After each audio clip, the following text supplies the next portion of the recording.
রব্বুল আলামিন আল্লাহ বিশেষ করে মাওলা আল্লাহ আবু সুফিয়ান ভাই আল্লাহ অসুস্থ, আল্লাহ তারে তুমি সুস্থতা নিয়ামত দাও, আল্লাহ তারে তুমি নেক হায়াত বৃদ্ধি করে দাও।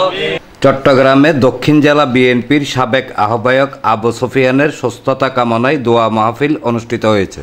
আমিন শিল্প অঞ্চল 43 নং সাংগঠনিক ওয়ার্ড বিএনপির সাবেক সহসাধারণ সম্পাদক মোহাম্মদ আলীর উদ্যোগে সোমবার রাতে তার বাসভবনে অনুষ্ঠিত মাহফিলে মোনাজাত পরিচালনা করেন হাফেজ আমিনুল ইসলাম। আমাদের মধ্যে যারা অসুস্থ আল্লাহ তাদের তুমি শেফা কামিলা লাজিলা দান করেন রব্বুল আলামিন। আল্লাহ আমরা যত গুনাহ করেছি আল্লাহ কবিরা সগীরা অজানা জানা ইচ্ছা অনিচ্ছা গোপনে প্রকাশ্যে আল্লাহ তুমি আমাদের গুনাহ দেখে না তাকায়া আল্লাহ তোমার গফফার নামে উসিলা করে মাওলা আমাদের সকলের তামাম জিন্দেগির গুনাহ মাফ করে দাও।